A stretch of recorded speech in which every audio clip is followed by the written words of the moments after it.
Welcome to Two A Day. I'm your host, as usual, Michael Bumpus. Missed you guys yesterday. Thought maybe need a break from me. Maybe need a break. Of course, it's brought to you by Alaska Airlines. As usual, they look out for us, so we look out for them.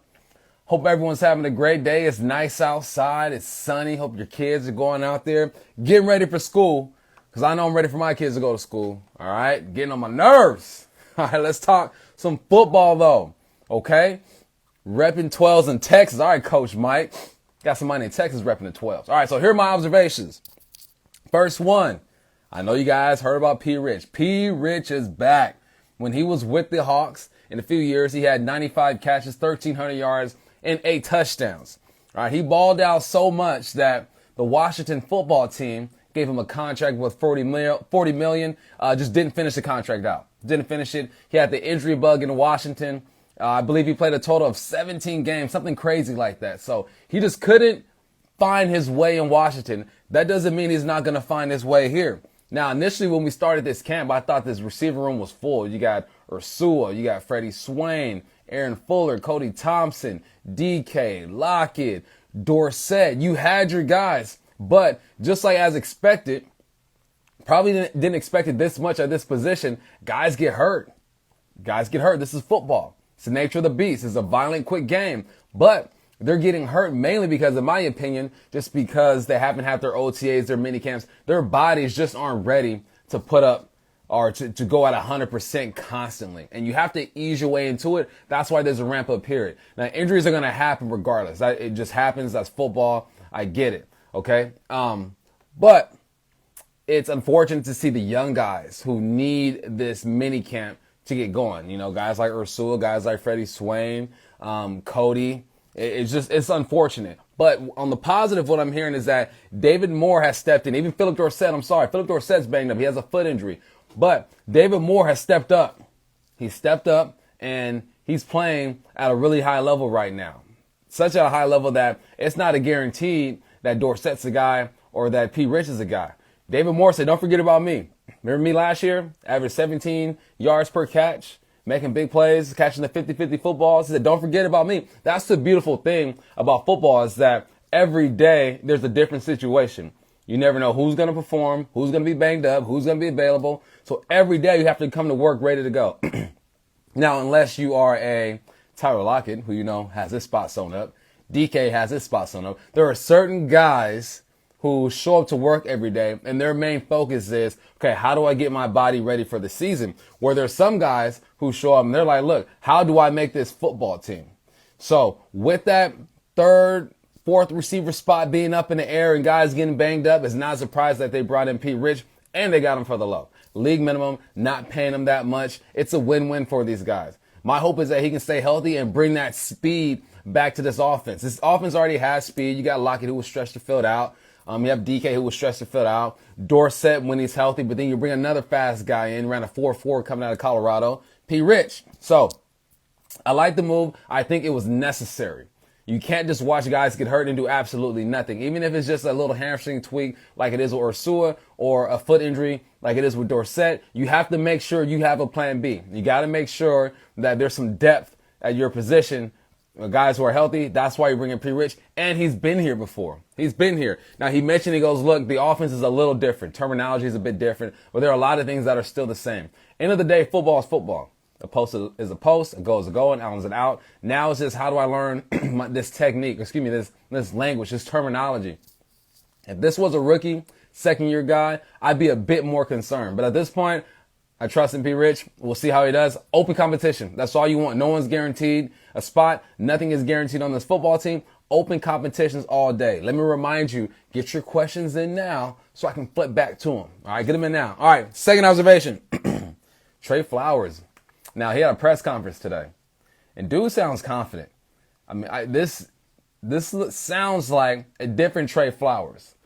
The same Trey Flowers because he's humble, he works hard, he's a bit soft-spoken, but the swag has turned up a little bit. He said this is the most confident he's been his whole career in the NFL.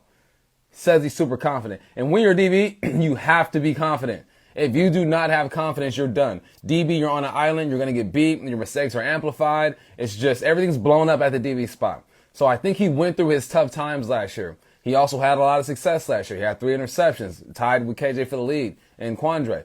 But I like the vibe that I'm getting from this dude. And if you know me, I'm about vibes. I love the vibes. All right, I can tell. I can pick up on good vibes, bad vibes. I'm just a vibe type of person. Let me take a sip of my water.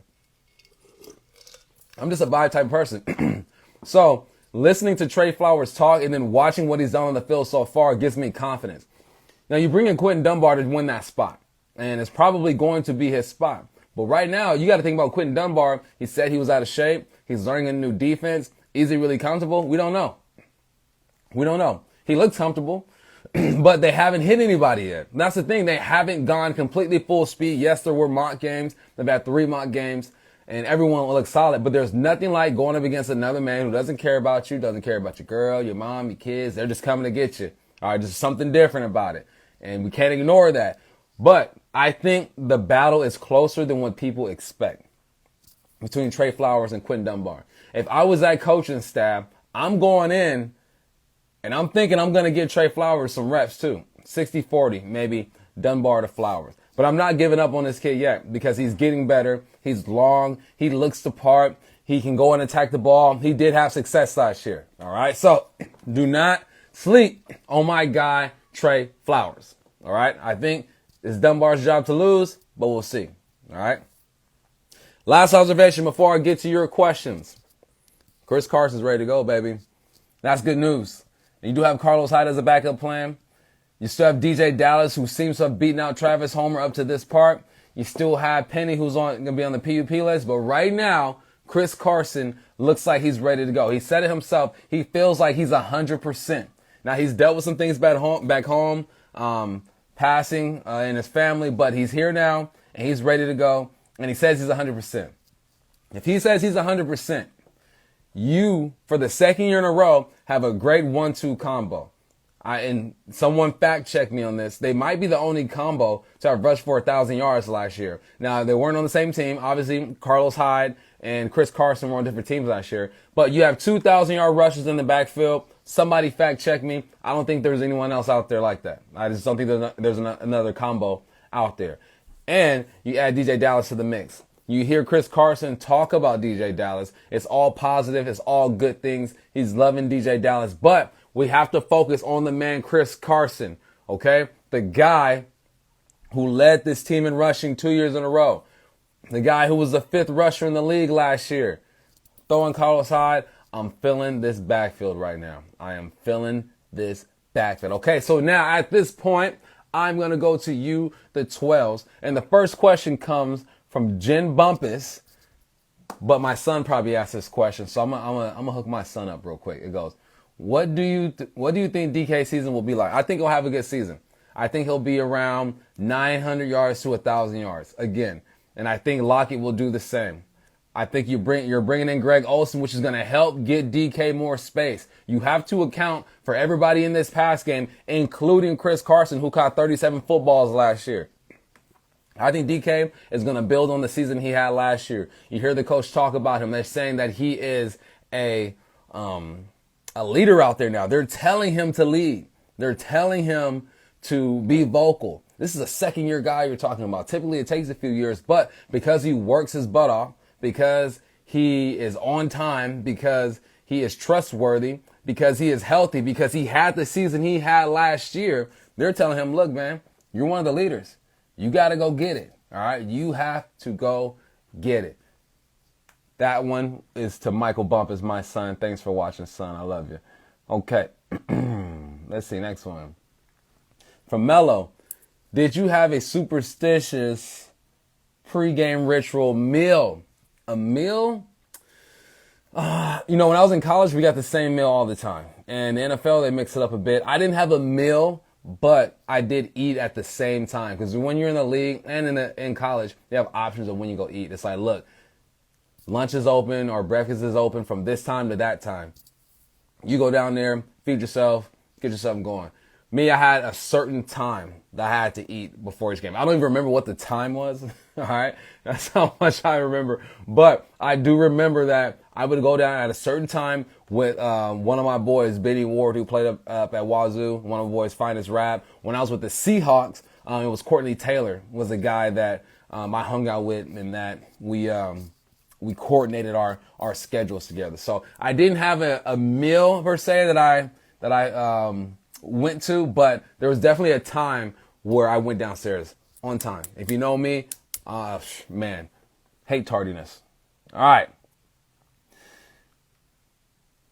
Adam says, what's the word on Britt? I don't know. It sounds like the Hawks are okay with the centers that they have, though. I thought they would have figured out who their centers are going to be at this point, Posick, Finney, or Fuller. But right now it looks like Posick is in the lead, but he hasn't been named the starter yet. So I don't know. Britt, I'm sure he's working out, staying healthy, doing what he has to do to be available. But right now, I'm not hearing anything on Britt. Posick is the guy so far. Okay. Ben Day 91 says, how does Ford and Reed look? Ford and Reed look good. Reed looks like there's a pep in his step. And last year he had some off the field issues preventing him from really being there and going into camp with the right mentality. I think last year there was a bunch of distractions. He knew he wasn't going to play. It was just a lot going on. Right now he seems like he's calm. He seems like he's like in a really good place. And that's huge when it comes to mentality of football players, of athletes in general, of people in general, right? If you are in a good place mentally, you're probably going to sleep better. Your attitude is going to be better. You're going to wake up refreshed with goals and stuff. When your mind is in a good place, a lot of good things happen. And that's kind of what I'm feeling with Jarran Reed. His mind's in a good place. I mean, I'm hoping for that 2018 season that we're all hoping for, right? 10 sacks. Ford, I think Ford's in a good place as well. This is the first year going in where he knows he's a starter. And there's something to be said about that. When you know you're the guy, doesn't mean you're not going to work hard. Doesn't mean you're not going to put in the hours. Doesn't mean you're not going to watch film and do all this other stuff. It just means that you can relax a bit as far as looking over your shoulder. Now, you have to play and practice like that, but you know week one, you are going to be on the football field. That just does something to your psyche. Now, you all know that athletes are just fragile sometimes when it comes to their psyche. Or there's a lot of things that can hinder them from playing really good if something's going on upstairs. So with those two, they look good. And now let's talk about their play. They're firing off the ball. They look healthy. Puna battled back from a calf injury, I believe. Reed had his knee banged up a bit. But right now, as of today, September 1st, 2020, those guys look good. They look ready to go. All right? Let me see. Next question. What we got? Vay, what's up, Vay? Coach Mike Burns, who's leading the pack in kick returns? As of now, you know what I saw?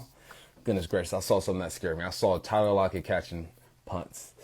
All right, now, I don't think he's going to be the guy, but I think he's going to be the backup plan. So I'm not even going to spend time on that. I'm not going to get that any type of energy because I don't want Tyler Lockett back there. Okay, but right now, you got DJ Dallas in the back returning kicks. Sewell was returning kicks before he got hurt. You got David Moore returning punts. It's a shuffle right now. I don't think anyone's been named the guy. I think they're going to compete. And that's a position where you can literally wait until the week of and say, okay, you're going to be the guy. Because schematically, there's not a lot that goes into it. Is it return right, return left, up the middle? You can't really teach punt returning. Either you can do it or you can't do it. So I think the more punts these guys catch or kick returns they catch, the more they'll start to separate the gap in between them. But right now, there's a bunch of guys. I've seen Freddie Swain back there. Like I said, I've seen Lockett, David Moore, DJ Dallas, Travis Homer. There are a lot of guys competing for that spot. And that's really how playmakers get on the field. If you're not a number one or a number two, you're a number three, you have to get in the return game. Whether it be blocking or actually catching the ball and returning. If you're catching the ball and returning, you have a better chance of making an impact on the game, and that might get you some time. All right? I only played in a handful of games when I was in the league, but that punt return spot got me on the field. Simple as that. I was able to catch punts. I had ball security. It was time. Bam. Had my moment. Let's go. All right. Next question. Let me see. Let me go back to the top. See what we got. I think Adam had a question early. Right? What's the chance of signing Britt? We already answered that one. We talked about the battle between Dunbar. Come on, give me something. Who do I predict as a starter at center? That's from Brandon Beard. Posick. I think of Posick. I've been saying it. Somebody on here called. I wasn't on here. It was on 710. I was on the Danny Gallant show. Somebody called me crazy. Bumpus doesn't know what he's talking about. What is he saying? Postic's gonna be the starter. That's why they brought Finney. This guy like literally cursed me out. Okay, but I'm winning right now. Whoever you are, out there, I'm winning. It's not personal. I get it. Everyone has their opinions, but right now, Postic is winning the job because of familiarity. He knows his offense. He knows Russell Wilson. He's been here before. He's shown that he can be trusted. He was injured a bit last year, but when guys are familiar, you get a lot of opportunities. So whoever you are out there, my guy, I still love you, but I'm right now. We'll see week 1, though. You never know. Things change, right? All right. What we got? When you getting your own show on 17 ESPN? I don't know. I wish I was, but I do not know. Talk to my bosses. The Hawks look good. It feels like their O-line is the big question. Who do you think will be the center? I already answered that. Posted. My bad. I already passed that. All right. This is from RFM 732. What's Phil Haynes' chances of starting over Upati? I don't think they're great. 732. I don't think they're great. You're going to go with a veteran. Upati's been there, done that. I believe he went to a Pro Bowl. He's in the Niners. He's played in the division. He's familiar with just the competition in general. I think you don't sleep on Phil Haynes. I think that if something were to happen, he will be one of those guys who will be in the mix. But as of now, you just have to go with Upati. That left side is the strongest side of this offensive line. You got Dwayne Brown and Upati. They got great chemistry. They're anchors on that offensive line. I don't think you mess with that too much. If something happens to Upati, knock on wood, he gets hurt, he goes down, then I think Phil Haynes is in the mix. I also think Jamarco Jones might be in the mix. I think Simmons would be in the mix. There's depth. But I'm hearing a lot of great things about Phil Haynes. I'm hearing that he looks strong, he looks quick, he looks confident, he knows the offense, there aren't too many assignment errors. So he's making a case. He's letting these guys know, like, look, I'm ready. If something were to happen, I'm ready. I'm ready to go. And that's all you can do when you're a 2. You just wait for your opportunity. Because a lot of times it's going to come, especially when you're playing behind an older guy. So we'll see. I hope Upati does great because when he's healthy, dude can ball. He's a good ball player. This is from, I don't even know how to say that name, McCons. Michael, lots of talk about nickel package. You think they'll play any dime? I think you'll play dime eventually. You know what? 4th down, 4th and long, 4th and 20, deep in the game. But that's a good question because they have the bodies to play dime. They have the bodies. I mean, you still have Ugo Amadi. So let's assume Blair is the nickel guy. So you got Dunbar on one side, Shaquille on one side, you got Adams, and you have Diggs at the back, and you have Blair at that nickel spot. You still have Ugo Amadi that's on the bench. You still have Lando Hill that's on the bench. You still have Trey Flowers that's on the bench. So there are bodies to do that, to play the dime package. Will they play dime? I think they will. I don't think it's a necessity. I don't think that's something we'll see a lot. I think that's more situational, long 4th downs, deep in the game. You're going to get a Hail Mary. The Hawks have shown they're not really a dime team, but they do have the personnel to do that. That's a good question. All right, I'm going back to the front. Let's see these new questions. Let me see. Do you think Russell Wilson will go down or up this season? Now, I've been asked that question before. I think Russell Wilson will go up. And this is why I think he'll go up. Because he still has motivation. Dude hasn't been to the Super Bowl in 5, 6, 7 years. Hasn't gotten one MVP vote. Not one MVP vote. His whole career, not one. So he still has things to prove. They got Patrick Mahomes ranked as the best quarterback in the league. They got him number 2. So there's always motivation for Russell Wilson. And that's just on the mental, the personal side. Now, on the team side, he just picked up some weapons. Greg Olsen, Carlos Hyde, Philip Dorsett, P. Rich is back. Lockett is coming back. DK's coming off a great rookie season. Everything tells me that his production is going to go up. Now, for his production to go up, some great things have to happen. He threw for over 4,000 yards last year, 31 touchdowns, only 5 picks, which was a career low. So what are we saying? Are we saying 35 touchdowns, less than 5 picks? I think the numbers will be around where they were last year. I think that the offense's overall production will go up and the win totals may go up because of the defense. And for that to happen, one thing has to be consistent. That's Russell Wilson. Okay, so it all depends on how you look at it. But I think his play will go up. He might throw for a few more yards, a few more touchdowns, but nothing drastic. Now, if he comes out there and lights it up, 40-something touchdowns and all that, then yeah, I'll take that all day. But we all know how hard it is in this league, and Russell has been consistent his whole career. I expect consistency, and there could be a spike in numbers. If there is a spike, I want to see it in the completion percentage. I'd love to see him around 70. He's never finished a season with a 70% completion rate. I'd love to see that. I'm sure he knows that as well. All right, couple more.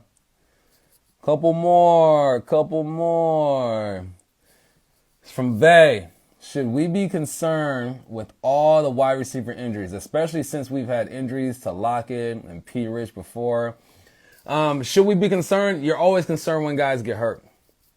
Always concerned, but you can't dwell on it, right? You can't live in fear. It's like as an athlete, as soon as you start thinking about getting hurt, you're done.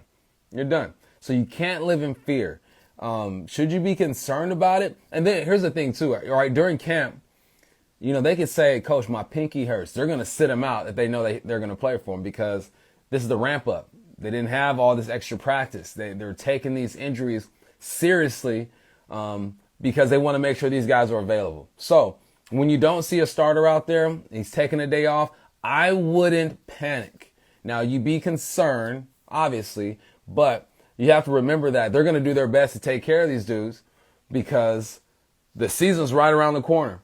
And if you don't have anything to prove, there's no reason for you to go out there and risk getting hurt in the practice or making your injury worse during practice. In a game, those dudes are going to suck it up, tape it up, throw some dirt on it, and let's get after it. All right? That was from Vay. Next question. Here we go. Barton and Brooks gonna get playing time. I think they are. I think Brooks would get more playing time than Barton initially. He is a first round pick. The guy has shown, and this is from Austin, the guy has shown that he can play. He plays fast. He plays with intensity. Ken Norton talks about him, said he looks like a football player. He acts like a football player. He's a true linebacker. I think talent-wise, Jordan Brooks probably has Barton. Experience-wise, Barton has Brooks. So I think you'll see these guys. I think they'll be the spot guys. They're going to want to spell them. Like, hey, I tap the helmet, give me a blow, bring the young guys in. What would be nice if the Hawks actually blew somebody out and we can get these young guys in. Typically, man, the Hawks play those tight games. 10 games last year were decided by less than 1 point. By 1 point, under 3 points, I believe the stat was. Somebody fact check me. Hit me with the fact check. All right. So I think they'll play. I know for sure Cody Barton will play on special teams. I'm not sure how much Jordan Brooks will play on special teams because I feel like he will get reps early when it comes to that. So I don't know. I think Brooks will play on defense more than Barton, but I think Barton will play on special teams more than Brooks. How's that? Does that answer your question for you? All right. Here we go. I got time for 2 more. I need 2 more. What we got? Hey, one David Fox says, when Clowney coming back? He ain't, dog. He ain't coming back. Don't even count on it, man. You know why? Don't count on it. And if it happens, it's like Christmas. Right? I've tried to get Clowney out of my way of thinking when it comes to the Seahawks in 2020. I'm going to roll with Alden Robinson, Darrell Taylor, Rasheem Green, Benson Mayoa. I'm going to ride with those dudes right now. Now, if he comes back, then for sure. All right, I'm happy. But at this point, I don't think he's coming back. I think he wants too much money, at least too much money for the Seahawks, and I don't think it's going to happen. All right, sorry about that one. Okay, let's see. Last question. Where we at? I'm searching for you. One ain't hit yet. Last one from BenDay91.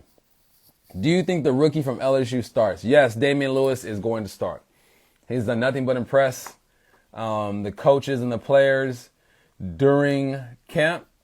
Like I mentioned before, I broke down film, watched it with my guy, Big Ray Roberts, who played for the Hawks, and he's loving him.